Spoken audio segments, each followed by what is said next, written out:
E aí, meu companheiro, tudo bem? Tudo bom? Como é que tá essa quarentena? Ué, tirando que tá ruim, tá tudo ótimo, né? Tava te ouvindo agora na CNN Foi, eu falei e pra eles, ó, tem meio-dia eu viro abóbora, você tem uma live pra fazer. Aí eles, não vai dar tempo. 11h30, 11h45, eu fui entrar no ar 11h53. Aí eu falei, ó, eu vou desligar aqui. não, Aí eu comecei a não, olhar mas pra baixo e pensei, não, tá bom, acabou a entrevista. nem se preocupa que o pessoal esperava. Bom, então vamos começar a nossa live. Já tem bastante gente aí com a gente, já nos acompanhando. Eu queria dar um bom dia, boa tarde, não sei se vocês já almoçaram, para todo mundo que está nos assistindo.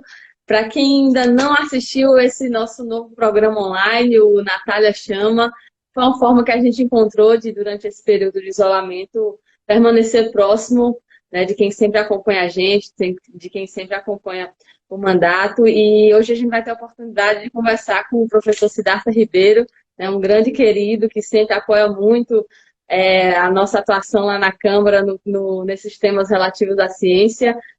O professor que é vice-diretor do Instituto do Cérebro, é diretor na SBPC, e hoje a gente vai conversar um pouco sobre a ciência em tempos de pandemia, né? Mas até, Siddhartha, eu acho que falar disso envolve até a gente retroceder um pouco, né? E refletir sobre como estava a ciência antes disso. Antes da gente começar, quer deixar teu oi, tua saudação inicial para quem tá nos acompanhando? Bom dia, boa tarde para todo mundo, para todas e todos. Que esteja todo mundo bem. Quem puder estar em casa, ficar em casa. Quem não puder estar em casa, que possa, porque é a hora de a gente manter essa explosão viral no mínimo, né? A gente vai ter que lidar com problemas muito difíceis. O que vem pela frente é muito difícil. Companheiro, a gente está vendo o mundo todo se debruçar sobre esse tema da pandemia nesse momento. Está sendo um momento grave em todos os países, em alguns ainda mais, né, nos que a gente está vendo um verdadeiro colapso de sistemas de saúde, um número de mortes que sequer o sistema funerário dos países está conseguindo dar conta. E na maioria dos países, os seus governantes têm adotado uma postura de tomar providências em relação à pandemia, tomar providências em relação ao que precisa ser feito para evitar uma velocidade maior da contaminação das pessoas e tomar, inclusive, providências econômicas para permitir que as pessoas passem por esse momento, reduzindo, na medida do que é possível reduzir, os impactos econômicos e os impactos na pobreza. Aqui no Brasil, por outro lado, a gente está tendo um dos governantes que parece que está mais fora da curva. A gente está tendo, inclusive, um dos governantes que tem sido considerado o pior, né, no mundo, que está enfrentando da pior forma a pandemia. E a gente está vendo todos os dias Bolsonaro dar orientações que são contrárias. Desculpa, gente.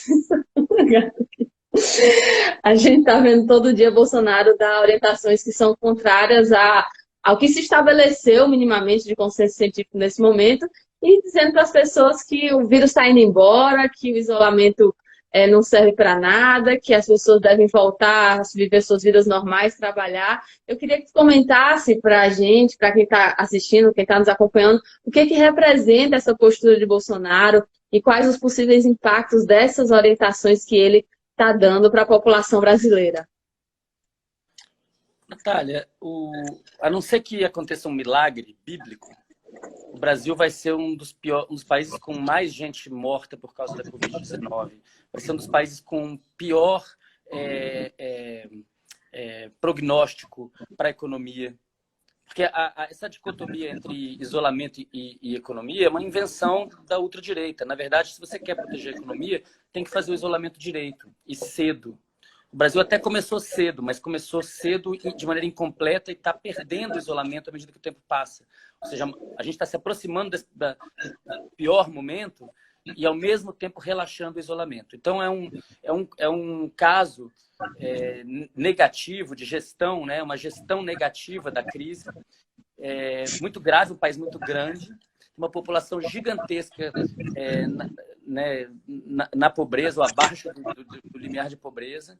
na miserabilidade, não tem acesso à água, não tem acesso a sabão, não tem comida, não tem apoio do Estado. O Estado demora muito tempo para dar míseros R$ 600. Mesmo assim, não chega nos mais pobres, porque não estão no cadastro, não tem CPF. Então, é uma confusão, uma má gestão, e a gente vai pagar um preço muito alto por esse analfabetismo científico do governo, mas também da população. A gente está pagando por anos e anos de descaso com saúde, com educação, com ciência. Tudo aquilo que a gente ganhou na primeira década do século, vamos dizer bem explicitamente, nos 2 governos de Lula, a gente perdeu na segunda década do século em termos de investimentos nessas áreas.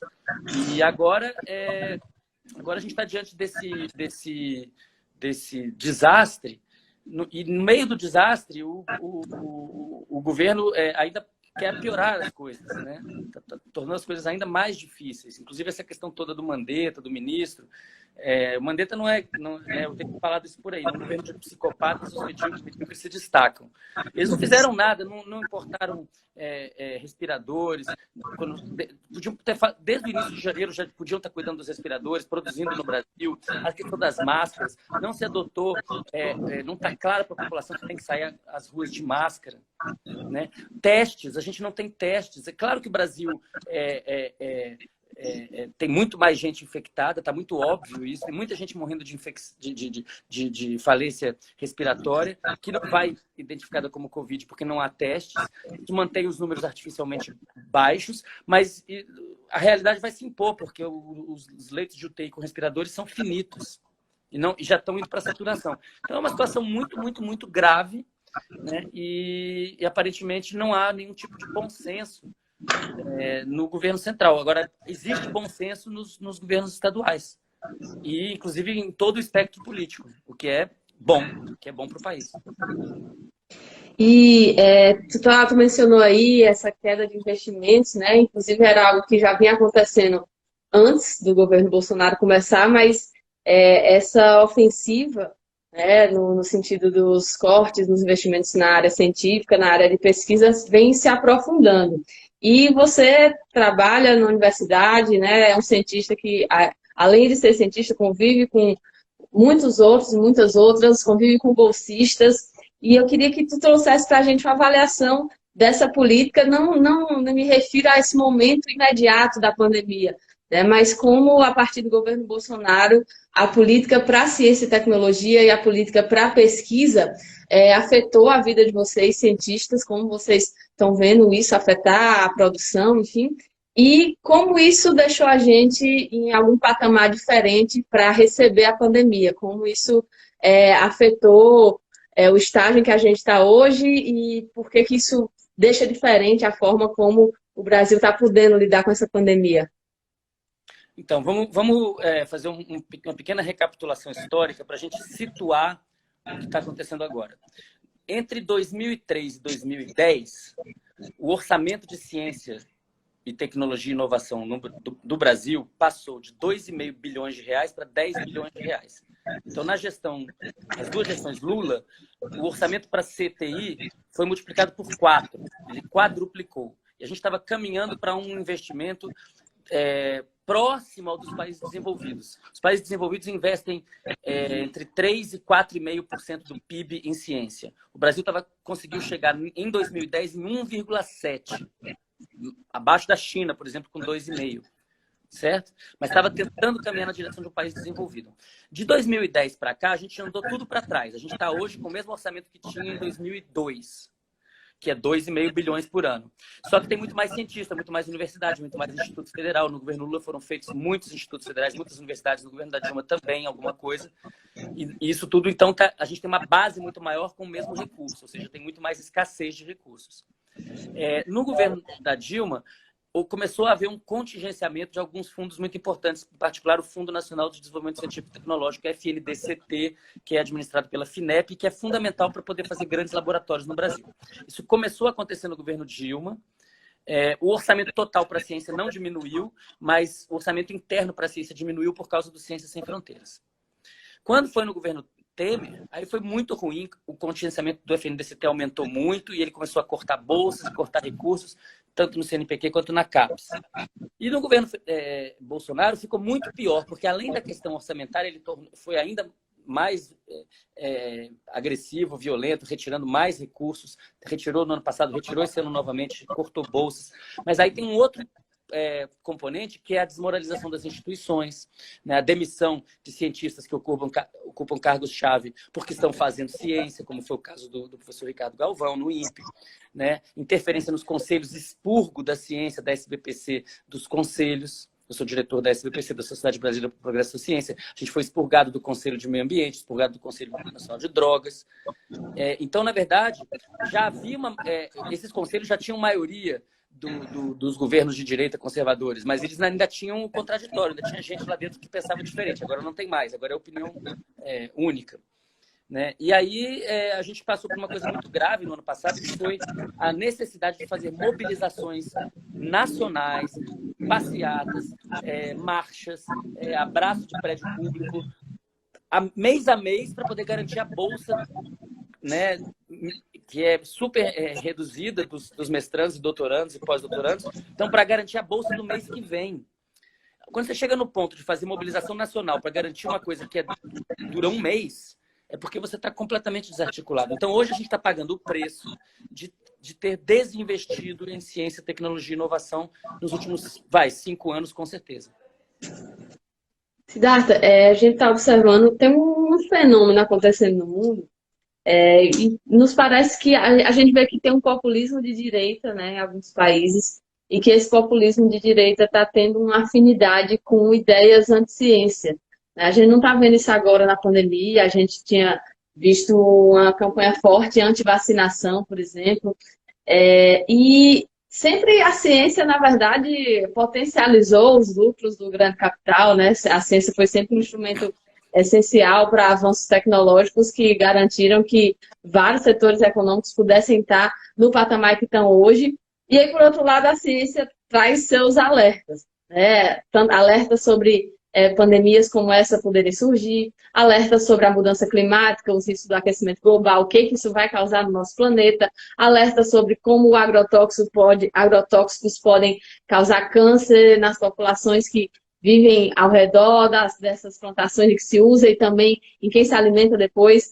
E aí, nesse momento, o capitalismo que sempre fez, né, se utilizou bastante da ciência para ampliar seus lucros, aí nesse momento ele vira de ciência, né? Na hora de falar do aquecimento global, da mudança climática, e agora na hora de falar da pandemia, a gente vê alguns setores também agindo assim. Aqui no Brasil está sendo mais simbólico, né? Porque a gente está vendo representantes de uma elite econômica que tem todas as condições de ficar completamente protegido, de pegar qualquer doença e de se tratar de forma muito mais tranquila, e essas pessoas, alguns grandes empresários, representantes dessa escassa, né, minoria que tem no Brasil, que são os milionários, os bilionários, essas pessoas chamando os trabalhadores para irem para a rua, ameaçando que vão fazer demissão em massa se a economia não tiver um funcionamento regular nesse momento.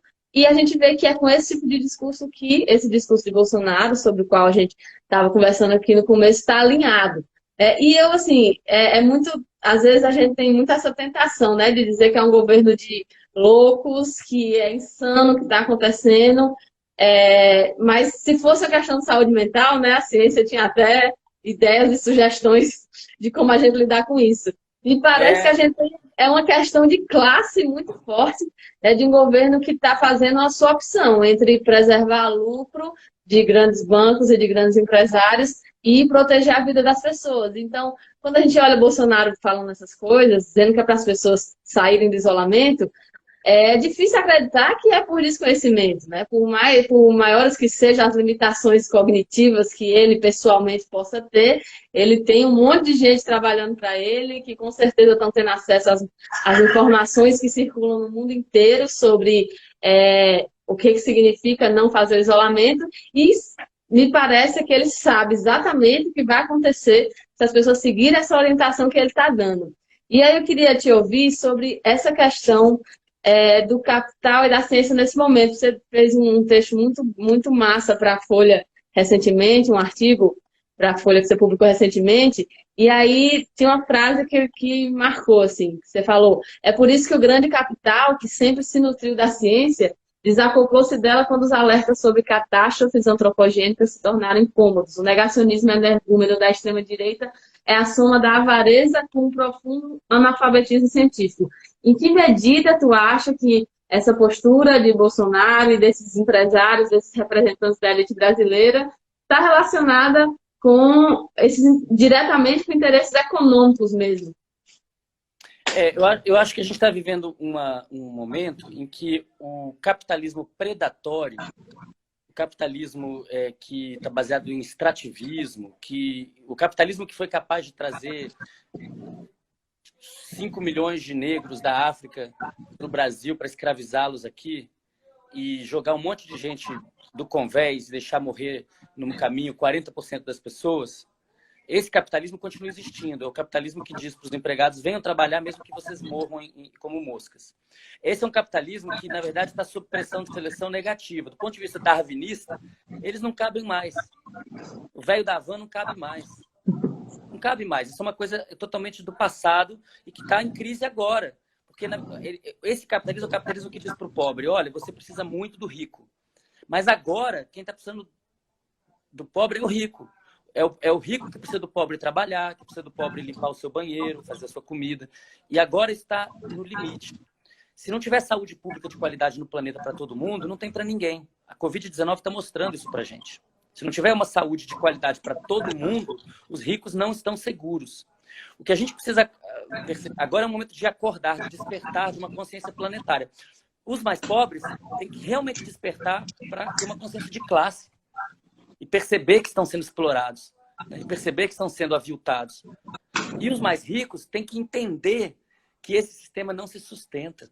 Que o cara que tem 5 bilhões de dólares e está infeliz porque não tem 6, é um doente que precisa de tratamento. Ele está dependente de dinheiro. Os ricos do futuro, se houver futuro para essa espécie, os ricos do futuro vão ter que ter uma responsabilidade com o planeta que hoje eles não têm. O Piketty deixou isso muito claro. A única chance da gente sair desse subdesenvolvimento é os ricos pagarem bastante imposto e o Estado redistribuir. E se eles não confiam no Estado para redistribuir, então eles têm que fazer isso eles mesmos. Cadê as escolas, os museus, os hospitais que os ricos fizeram no Brasil, que são públicos e de graça para a população? Se eles não fizerem isso, essa sociedade não vai se sustentar. Eu tenho usado a seguinte metáfora: o capitalismo é como um carro que estava em alta velocidade indo para um precipício. E ele fez uma curva agora, já bem perto do precipício, porque o aquecimento global, as mudanças climáticas estão vindo aí, o esgarçamento do tecido social, a desigualdade aumentando, tudo isso estava acontecendo. Mas estava indo em direção ao precipício. E agora ele capotou antes do precipício. E está capotando. Pode ser que ele capote mais 2 ou 3 vezes e exploda. Pode ser que daqui a um ano a gente não tenha o que comer. Ou daqui a meses. E pode ser que ele pare de capotar todo amassado, que a gente consiga virar ele. E aí a pergunta é: a gente agora quer acelerar ele de novo para o precipício? Ou a gente vai humildemente andar devagarzinho na outra direção? Começar a fazer uma economia, como agora estão anunciando na Holanda, a economia da rosquinha, né? Que você tem todo mundo dentro e não pode deixar nem as externalidades ecológicas, nem as pessoas que não têm o que comer no centro. Então a economia tem que estar orientada para o bem-estar das pessoas e não para o acúmulo. E antes eu queria dizer que tem um monte de gente mandando abraço para você, muito carinho, todo mundo gosta muito, tá feliz com a nossa conversa. E eu queria, aqui no Brasil, quem está dirigindo esse carro está pisando no acelerador rumo ao precipício, né?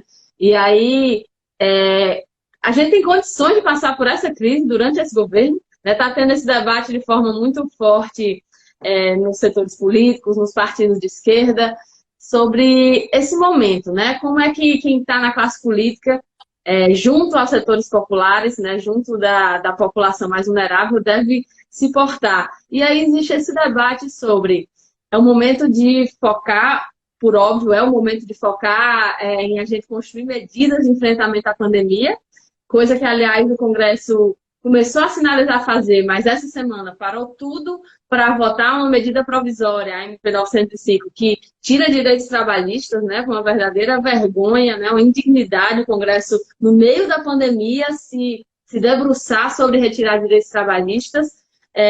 E claro que a nossa prioridade agora deve ser essa, né, na classe política, de das medidas contra a pandemia. Mas essas medidas também não incluem a denúncia do que esse governo está fazendo. Tem muita gente que tem falado com a gente, não é hora de ficar falando mal do governo Bolsonaro, é hora de focar no combate à pandemia. Mas o combate à pandemia hoje não tem, as duas coisas são iguais. Porque o governo está fazendo tudo errado. Se o governo estivesse fazendo, se o Bolsonaro estivesse seguindo a OMS, a gente podia falar, ok, trégua. Não vamos brigar com ele porque ele está seguindo aquilo que é para salvar todo mundo. A Organização Mundial da Saúde já deixou bem claro que a gente precisa fazer isolamento, precisa fazer teste, rastreio, e só pode trabalhar quem já foi testado, tem anticorpo e não tá espalhando vírus. Essa é a forma para a gente sair da quarentena. A gente não está fazendo nada disso. Então, o Bolsonaro vai ser lembrado por 1000 anos pelo que ele está fazendo agora. Se a gente tiver o cenário de centenas de milhares de mortes no Brasil, isso é um trauma nacional. Isso vai durar muito mais tempo do que durou a perda da Copa do Mundo em 1950. A gente está falando de coisa séria. Então, hoje, o que o Bolsonaro está fazendo é um comportamento absolutamente suicida. E como ele está fazendo isso com a população, é sociopatia. É muito grave. Genocida, né? Genocida. Genocida. Concordo muito contigo, né? Nesses debates políticos, a gente tem defendido que é o momento de levantar a bandeira fora Bolsonaro e dialogar isso com a população, porque se sempre foi algo que a gente denunciou, agora é uma questão mesmo de saúde pública, né? Eu não sei se o Mourão seria melhor do que ele, não dá para saber. Não dá para saber até que isso aconteça. O que dá para saber é que ele é a pior coisa que a gente já teve no governo em qualquer época. Então, assim, é muito difícil o Mourão ser pior que ele. É bem provável que o Mourão seja um pouquinho melhor do que ele. Não sei, não dá para saber. Mas ele não tem juízo nenhum. O que ele está tentando fazer é uma estratégia... Aí vem a questão da inteligência. Eles têm inteligência, evidentemente, mas é uma inteligência de predadores. É uma inteligência nessa chave ancestral preso-predador. Não é uma inteligência minimamente cristã, para usar uma palavra que eles adoram. Eles de cristãos não têm nada. Zero cristãos, né? Quem tem o discurso do cristão de solidariedade é o campo da esquerda, não é o campo da direita, certamente não da ultradireita. Agora, o que acontece? O analfabetismo científico deles faz com que eles não percebam o tanto que eles vão enfiar o pé na jaca, o tanto que eles vão se responsabilizar e manchar as mãos de sangue por uma tragédia gigantesca em curso. Como eles não têm um mínimo de literacia científica, como eles não entendem nada de ciência, eles acham que vai ficar tudo bem, que vai ficar por isso mesmo, mas não vai. E nesse debate das saídas políticas, inclusive, a gente está conversando sobre fora esse governo, esse projeto de destruição, né? O povo deveria ter a chance de voltar de novo a escolher um governo que traga alguma dignidade ao povo brasileiro. E no governo atual, tu falou aí dessa inteligência predadora. E um dos instrumentos que eles têm utilizado nessa metodologia deles, nessa necropolítica deles, é o das fake news. Esse é um tema sobre o qual eu tenho me debruçado muito, porque estou na comissão parlamentar mista de inquérito que tem analisado isso, né, a CPMI das fake news. É uma comissão que é muito dura, né, porque a gente tem uma disputa grande com as alas do governo tentando implodir o funcionamento da comissão, mas mesmo assim a gente está cada vez se aproximando de entender o funcionamento do que é uma verdadeira organização criminosa, que tem existido, surgiu com muita força nas eleições de 2018, antes já havia, né? Eu estava conversando com a Manuela Dávila, ela, o Jean Willis, a Maria do Rosário, já vinham percebendo isso se organizando, porque eram as principais vítimas, mas na eleição de 2018 isso é usado mesmo como uma estratégia, inclusive, de ganhar a eleição, e a gente sabe que teve impacto no resultado, mas isso não acabou no período eleitoral.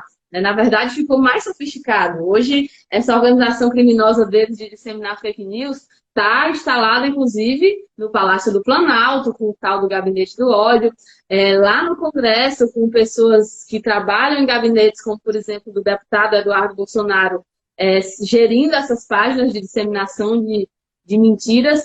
E agora, no meio da pandemia, a gente viu essa máquina de disseminação de mentira se voltar para o tema do coronavírus. A gente percebeu que está tendo dois eixos de fake news.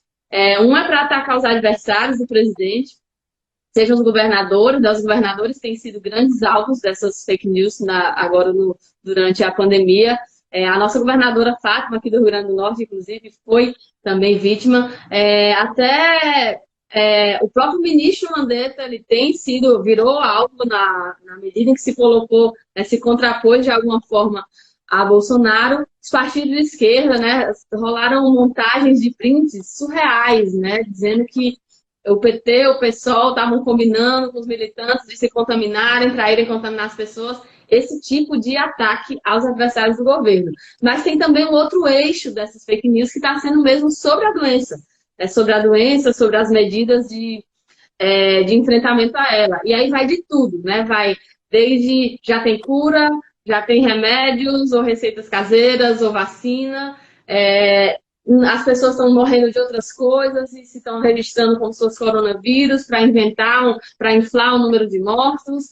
Então a gente está ouvindo desde que o vírus não existe até que existe, mas faz parte de uma conspiração comunista, esse tipo de coisa.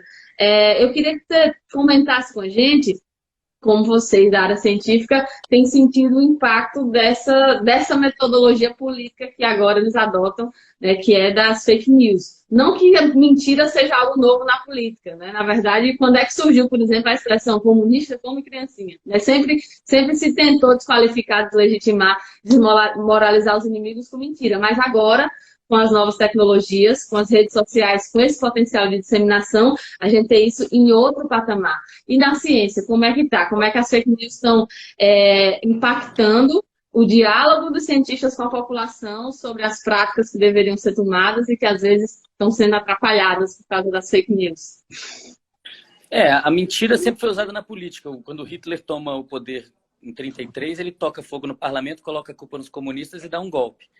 Então, isso não é novo. O que é novo é você transformar aquilo numa imagem, ou num filme, ou num som que é muito persuasivo. Então, a pessoa ela não lê jornal, ela não lê livros. Os brasileiros leem muito pouco. No Brasil, as pessoas leem muito pouco. Então, ela não recebe nenhuma informação de uma fonte que tem algum tipo de curadoria. Né? O valor da imprensa é a curadoria, assim como o valor da ciência é a curadoria. Ou seja, é alguém que tem uma opinião fundamentada, aprofundada sobre aquilo. As pessoas não têm esse hábito e aí elas passam a se informar através do WhatsApp e aí elas passam a ser vítimas. Na verdade, é um golpe, né? É um estelionato. Elas passam a ser vítimas de uma manipulação extremamente eficaz, que é fundada em instintos primitivos, pré-cristãos, extremamente violentos, né? E que tem a ver com preconceito, tem a ver com violência, tem a ver com opressão mesmo. Então, o Bolsonaro ele é eleito porque um monte de gente se identifica, quando ele tenta essa votação gigantesca, tem a ver com um monte de gente se identificar com esses preconceitos.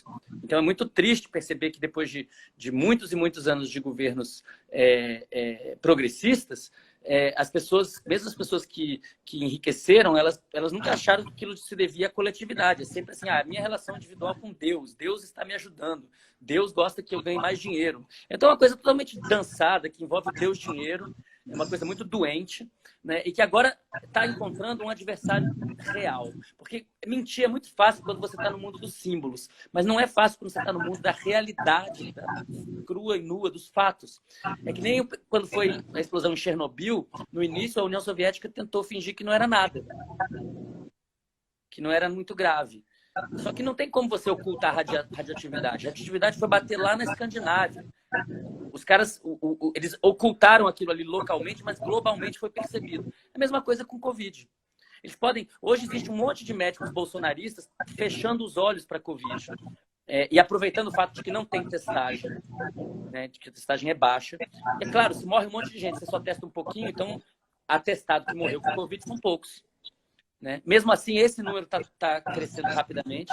E eu acho que o que vai acontecer agora é, de certa maneira, o que aconteceu com a camarilha política da União Soviética pós-Chernobyl. Vai se desmontar, vai se desfazer, vai derreter.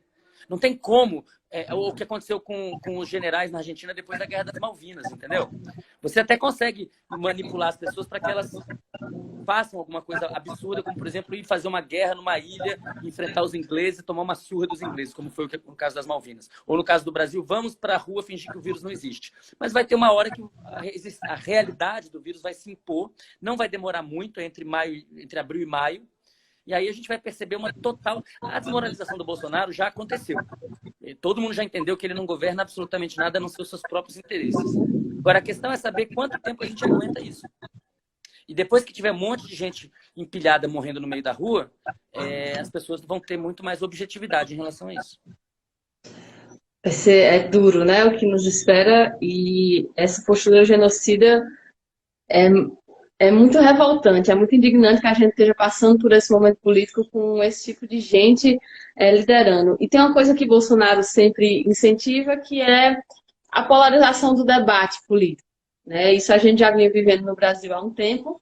Isso não é por si uma coisa ruim a gente ter dois polos divergentes na política, mas o que existe hoje é, por parte deles, um verdadeiro estímulo a discursos de ódio que torna a forma de viver essa polarização, aí sim, bastante dura aqui no Brasil. E isso está sendo levado a alguns temas até surreais, como é o caso do uso da cloroquina, uso de medicamentos, né?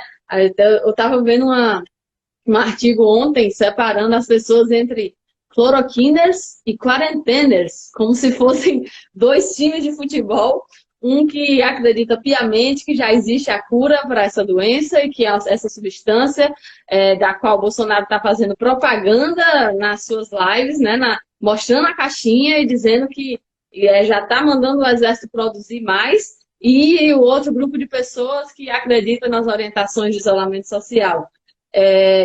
Isso, como é que vocês estão na área científica, estão vendo o debate sobre a eficácia de uma substância virar uma guerra de torcida.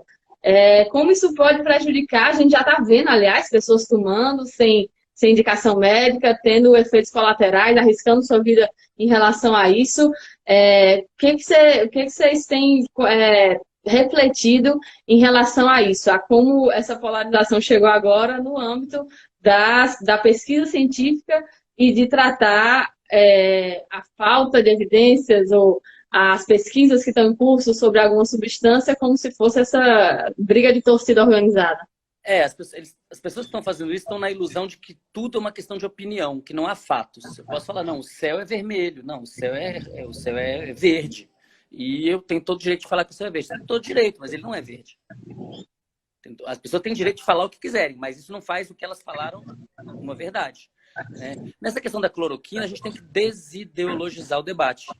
Por quê? Porque a cloroquina e a hidroxicloroquina, que é menos deletéria do que a cloroquina, em experimentos in vitro, ou seja, num tubo de ensaio, numa placa de Petri, com células, demonstram potencial terapêutico. Entre esse resultado in vitro e uma situação clínica, tem uma distância gigantesca que tipicamente demora anos para ser coberta e que agora está tentando ser coberta em semanas. Então, é possível que a cloroquina, daqui a um ano, talvez a gente diga, olha, a cloroquina é útil sim, em tais circunstâncias, em tais doses, associada a tais remédios. Mas o que a gente pode garantir agora? Ela não é a cura salvadora de nada, ela não vai resolver o problema. 2, ela é perigosa, então ela não é uma substância para ser tomada sem orientação médica. Mesmo sob orientação médica, mesmo a pessoa estando internada, ela pode levar a óbito. Então, ela está longe de ser uma panaceia. Também não é dizer que ela não vai ser utilizada, que ela não tem utilidade. Não sabemos o suficiente para dizer isso. O que nós podemos dizer é que o governo está aproveitando esse momento para fazer fantoches, né, e tirar a atenção das pessoas do que de fato está acontecendo. O que está acontecendo é que está morrendo um monte de gente, muito mais do que o que está notificado, e que a pandemia está tomando conta do planeta e o Brasil não é exceção. Agora, enquanto a gente fica discutindo a cloroquina, agora tem um novo remédio que o Marcos Pontes, o ministro, anunciou ontem, que está em testes. A maneira como de onde a hipótese veio, foi feita uma simulação de computador para buscar os alvos, isso é muito interessante, pode ser que funcione. Mas eu não sei que substância é, pode ser que ele anunciou para daqui a um mês, é muito improvável, assim, você não trabalha com esses ritmos. Pode acontecer? Pode. Tomara que aconteça.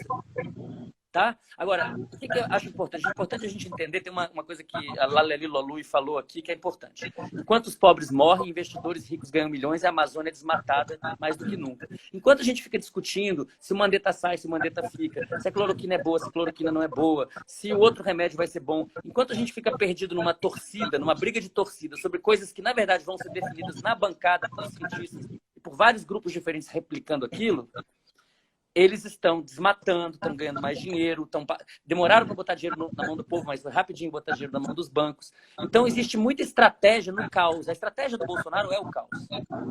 No caos, eles estão ganhando e avançando o território.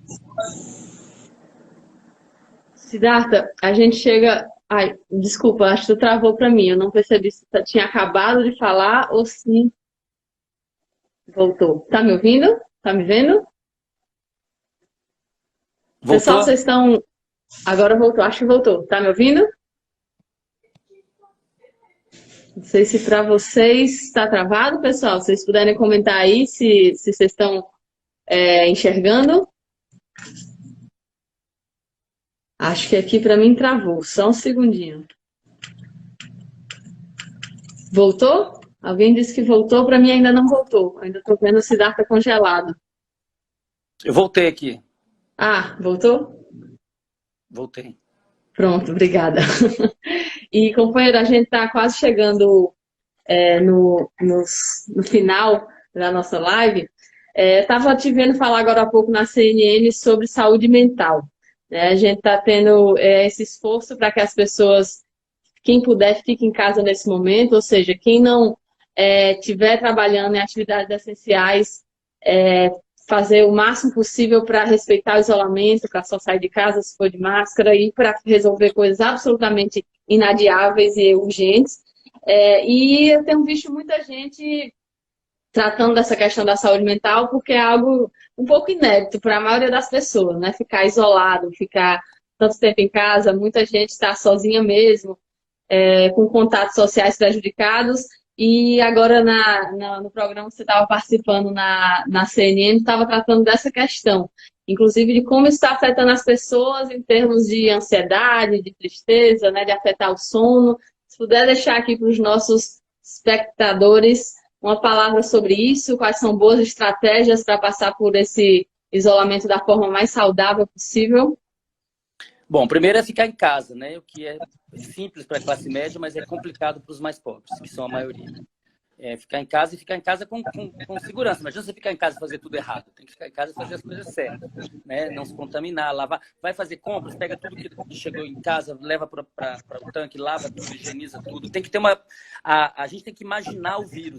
A microbiologia ensina a gente a imaginar micro-organismos invisíveis, né? E agir de acordo com isso. Sair de casa com máscara, utilizar máscara por no máximo 2 horas, depois troca de máscara. Dentro de casa, dormir adequadamente, não dormir tarde demais, dormir tanto que precisa. Se precisar dormir de tarde, dorme também. Quem pode fazer isso?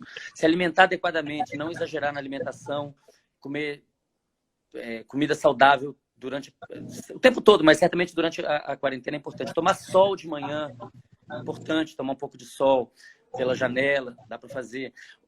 O exercício físico tem que ser diário, mas não excessivo. Ele não pode ser extenuante. No momento que as pessoas estão com riscos de infecção, elas têm que manter a imunidade alta. Então, o exercício físico é moderado, mas não super intenso. Tudo isso vai ajudar bastante. Mas tem uma outra questão, que é a questão de manter a mente quieta. Se a gente está sempre pensando no futuro, ai meu Deus, o que vai acontecer?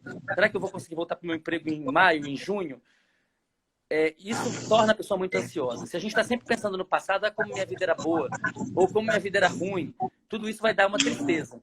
Se a gente consegue focar no presente, eu agora estou fazendo flexão de braço, agora estou lavando louça, agora estou cuidando dos meus filhos. Isso é o presente. E quando você está conectado no presente, a ansiedade tende a diminuir, você também não fica com depressão, não fica ruminando nada. Pode passar, meu filho.